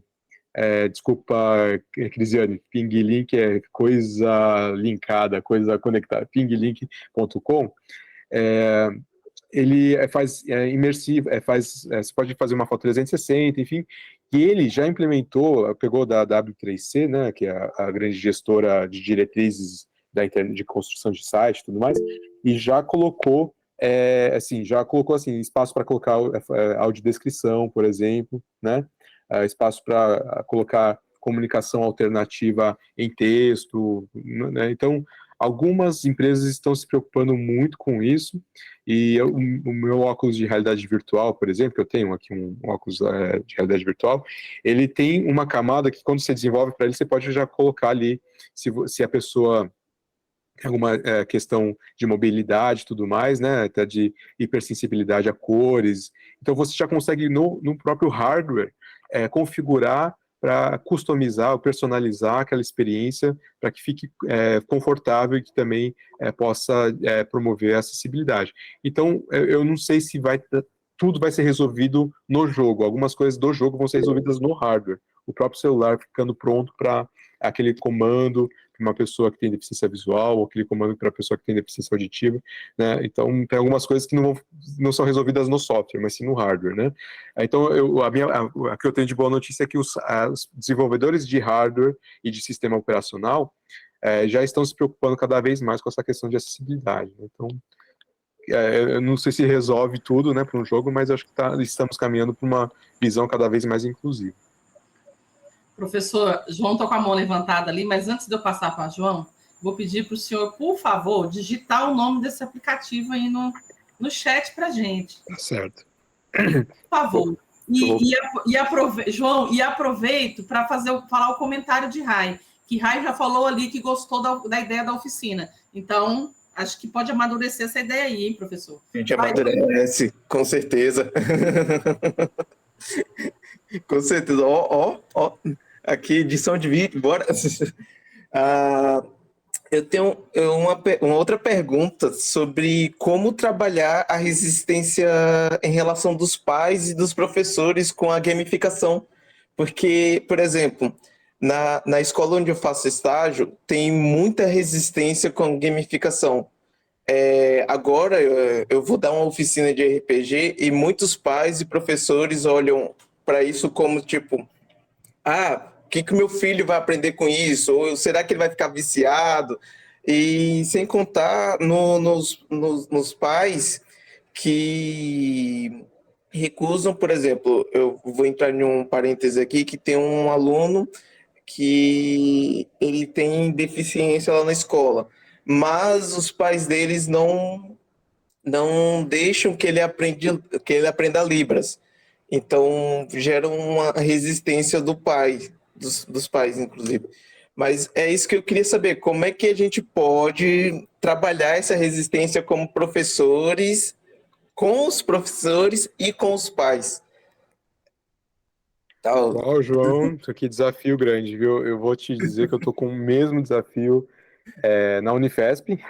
Temos vários colegas, e assim, Unifesp, né, assim, você pensa em faculdade, não sei o quê, e a gente está falando de, não exatamente gamificação, mas a gamificação faz parte de um conjunto maior, né, de aprendizagem ativa, né, e a gente está com resistências em relação a isso. Os professores acham que pode ensinar do jeito que aprenderam, quando a sociedade mudou, né, quando o engajamento do aluno não é só a prova, a punição da prova já não é um incentivo significativo, né, e você tem toda a razão que existe resistência, existe, na verdade, uma expectativa dos pais, principalmente, né, em relação à escola, porque os pais, e eu falo como pai também, mas a gente terceiriza a educação para a escola. Na verdade, a expectativa do pai é que o filho passe no vestibular. Então, de fato, a gente tem um sistema educacional que é muito refém do vestibular, né, e aí, assim, para ele jogar vai ser perder tempo. O que vale é fazer prova para depois passar no vestibular. E o que a gente tem tentado contra-argumentar, tem feito parte assim do nosso dia a dia como professor da educação. Assim, eu não sou da educação básica, mas estudo, pesquiso e pelo mestrado atuo, né, com professores da educação básica, é quebrar um pouco desse preconceito e mostrar que a educação não é para o vestibular. A educação é para a vida, né? E aí a gente traz vários artigos mostrando a eficácia da gamificação, mas não só a gamificação competitiva, que isso é uma questão também muito importante, que a gamificação, lá no começo eu mostrei as 3 abordagens de jogos e educação. Uma coisa é usar jogos na sala de aula, isso não é gamificação, né? A outra coisa é que o aluno crie jogos em sala de aula, isso também não é gamificação. A gamificação é quando a sala de aula vira o jogo, quando você pega elementos dos jogos, né, pontuação, desafios e tudo mais, e coloca dentro do seu planejamento pedagógico, didático-pedagógico, né? Então, quando a gente fala de gamificação, não é usar jogos em sala de aula, às vezes você nem usa, na gamificação, nem usa jogos, porque a aula já virou um jogo, né? E tem, dentro da gamificação, essa ideia da competição. E aí a competição tem um pouco de replicar a própria lógica do vestibular, né? O vestibular é tá querendo que o outro se ferre para eu passar, né? Não é nem eu quero ser o melhor, eu quero que o outro seja pior do que eu, quase, né? E quando você traz o RPG, e aí, João, eu sou também apaixonado por RPG, D&D, como eu te disse, não jogo mais, porque hoje eu não sei se eu tenho esse pique, né? Mas eu tenho um RPG bem interessante, uma mecânica, né, bem interessante, que chama Lasers and Feelings, não sei se você já viu, Lasers e Sentimentos, que a página de regra é uma página só mesmo, assim, é bem curto, e é bem interessante a mecânica, você joga RPG, eu esqueci como é que é o termo, mas RPG rápido, né, que você demora, sei lá, 20 minutos no máximo uma campanha. E é muito interessante porque o RPG permite a empatia, né? Tem vários benefícios do RPG que são, assim, muito, muito fortes, que se o pai tiver um pouquinho mais de sensibilidade, ele conhecer um pouquinho de psicodrama, ele já vai entender a potência do RPG, né? Mas, assim, de fato, tem que ter um convencimento e eu, desculpa não te dar uma resposta. Tem alguns artigos, né, que depois você me mandar e-mail, eu posso te ajudar a resgatar, que mostram a eficácia dos games na sala de aula. O próprio meu livro, né, acaba também trazendo um pouco dessa ideia.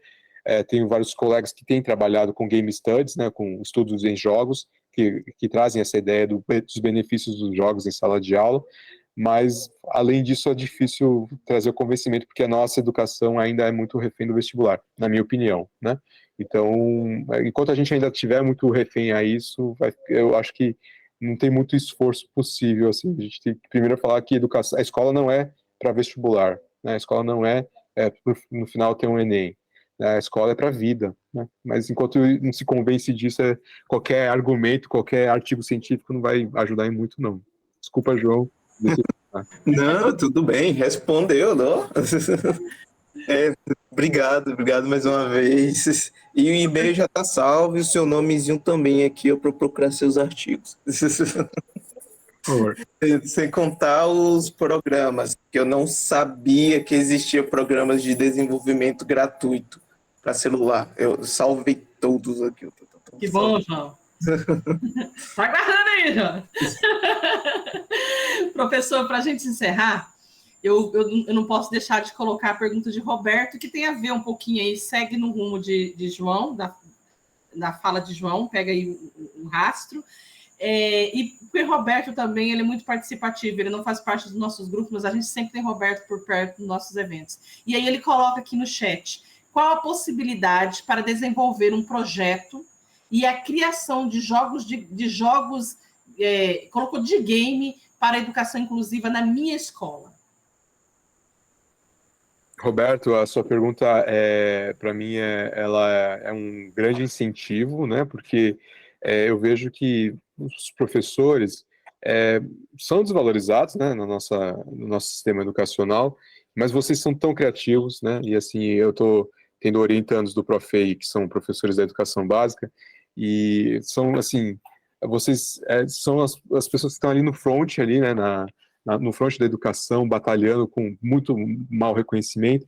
E o que eu queria te colocar como incentivo, né, assim, é que eu, particularmente, nosso grupo de pesquisa aqui da Unifesp, tem o maior interesse em apoiar qualquer iniciativa de games educacionais acessíveis, porque para nós isso é pesquisa, né, então não é que a gente é bonzinho, né, é que tem um lado da responsabilidade de uma universidade pública ser significativa na educação básica, e vocês estão na educação básica, né? Então vocês acabam sendo essa ponte aí para a gente, de fato, desenvolver uma pesquisa significativa, não só teórica, né, no nosso, sei lá, no nosso pedestal que muitos professores têm na universidade, mas estar com vocês, através de vocês, na educação básica, é um privilégio e é uma oportunidade importante, né, de desenvolver pesquisa significativa. Então, me coloco, né, à disposição para a gente conversar um pouco mais.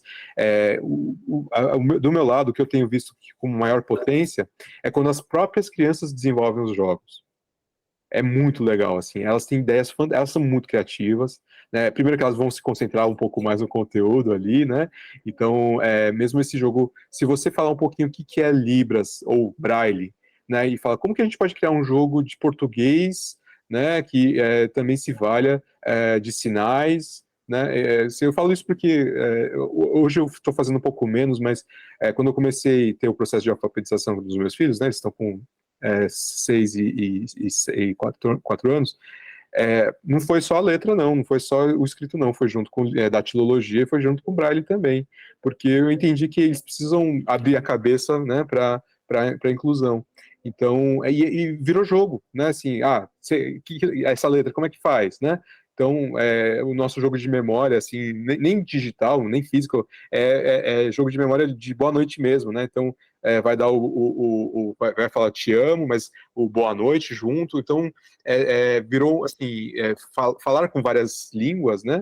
É uma forma da gente mostrar afetividade, mas mostrar também que o mundo é mais amplo, né? Do que só o português. Então, não sei, eu acho que quando a gente envolve as crianças no processo, aí é muito mais significativo, né? Então, a minha recomendação nesse sentido, primeiro, a gente pode fazer essas oficinas, ter esse apoio de pegar o que a gente já aprendeu, né? De não ter que fazer a roda do zero, mas, ao mesmo tempo, envolver os alunos. Eu acho que isso é da maior potência, assim, eles vão se sentir motivados. Quando eles começam a conhecer um pouquinho de Libras ou Braille, muda a chave, né, eles vão querer conhecer um pouco mais, né, quando eles conhecem alguns sinais termos chaves, de cumprimento, saudação, mas do dia a dia, família, animais, né, coisas da própria, do conteúdo programático ali da aula que você dá, né. Eu lembro quando a gente começou a usar Mabius ali e algumas crianças começaram a descobrir como que era o paralelogramo, por exemplo. Então não era mais falar paralelogramo que é difícil, é fazer o sinal do paralelogramo mesmo, né? Então que é mais, assim, é mais acessível, inclusive, né? E mais significativo, né? Paralelogramo, um negócio meio difícil. Então é bem interessante quando a gente tem essa participação das crianças, né? Eu acho que eu partiria dessa ideia, não fazer para as crianças, mas fazer com as crianças. A gente vai encerrar com uma fala de Dilsa, que eu acho que ela vai fechar alguma coisa que nós todos que estamos assistindo vamos compartilhar da ideia dela. Fala, Dilsa. A Daniane, ela costuma dizer que eu sou a puxa-saco dela, mas não é. Ouvindo você, na verdade, eu me senti, sabe o quê? Sabe aquela pessoa que está no deserto há 40 dias e está com sede, vê um oásis e bebe a água? É assim que eu estou me sentindo ouvindo você falar. Estou bebendo dessa fonte. Está muito bom. Professor, eu queria muito te agradecer. Achei você, assim, de uma humildade na sua forma de passar, sabe? Muito, me deixou assim muito... Eu consegui compreender, foi fácil para mim compreender o que você estava falando, pela forma com que você se coloca, eu achei. Aí eu estava comentando fora com a Daniane sobre isso, aí a Daniane falou assim, é sempre bom a gente ouvir, porque isso faz com que a gente continue no caminho, porque nem sempre, às vezes, a gente está aqui no caminho, mas às vezes a gente não sabe se está realmente fazendo bem, e eu queria dizer isso para o senhor. O senhor pegou aqui todo mundo aqui, que pena que mais pessoas não estão aqui nessa aula de hoje. Foi muito bom mesmo. Gils, agradeço imensamente pelas palavras carinhosas, eu fico emocionado, porque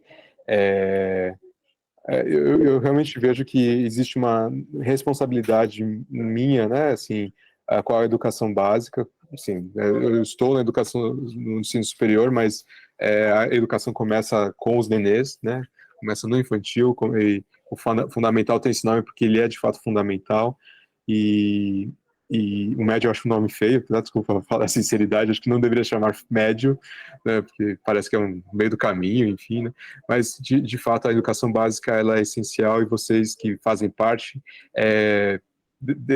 não tem o devido respeito, né, não tem o devido reconhecimento, e o que eu procuro fazer, né, justamente a minha parte nesse todo, né, sim, sou professor de educação superior, de ensino superior, estou mas a pós-graduação, né, o programa que eu estou é para a educação básica, porque eu acho que é uma responsabilidade nossa, né, e quanto mais a gente tiver projetos, assim, que tenham esse impacto na sala de aula, eu fico...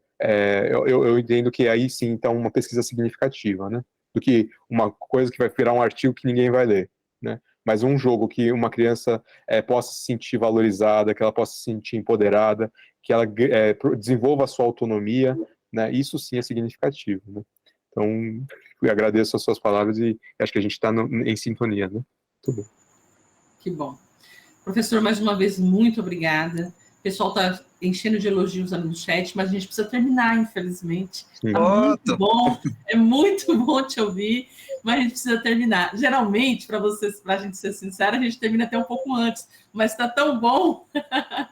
Peço desculpas aí, pessoal. Desculpas mesmo. Não, mas é porque está tão bom a gente também quis ficar aqui te ouvindo, professor. Né? Então, eu queria mais uma vez agradecer a presença do pessoal aqui no 6º encontro do GPI, obrigada. Quero agradecer novamente a presença das intérpretes de Libras, língua portuguesa, da Ana Paula, da Secretaria Estadual de Educação de Minas Gerais, da Crisiane da UFPEL, do Kerson aqui da UFSB e da Leni da Unimontes, tá? Quero agradecer também, professor, aos monitores, que a gente faz tudo isso aqui, lindo, maravilhoso, podemos te ouvir, mas nós temos apoio de vários monitores também, né? Da Dilza, do João, da Joyce, do Leandro, da Luzinete, que também estiveram juntos com a gente. E, professor, eu quero agradecer mais uma vez ao senhor, tá?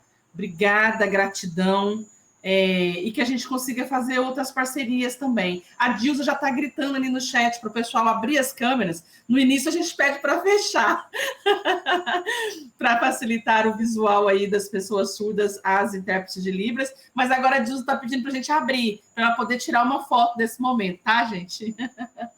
Então, por favor, vamos abrir as câmeras, deixa a Dilza tirar uma foto ali para nós. Eu, Kerson, não vou comentar, Kerson. Gente, mais uma vez, muito obrigada pela presença. Professor, um momento riquíssimo, e que, de novo, eu deixo aí o convite para outras parcerias, tanto aqui no GPI como no GERES. De repente, a gente também consegue contribuir de outras formas nos seus projetos voltados para Libras, por exemplo. Então, tá? Obrigado, professora. Muito obrigado pelo convite. Uma honra muito grande estar aqui com vocês. E, com certeza, eu acho que esse aqui é o primeiro de vários outros encontros. Ai, que bom. Professor, mais uma vez, muito obrigado. Uma boa noite. Tudo de bom, uma ótima semana. Pessoal, ótima semana para vocês também. Até o 7º GPI mês que vem, tá? E, de repente, algumas novidades com o professor. Obrigado, boa noite. Obrigada, gente. Valeu.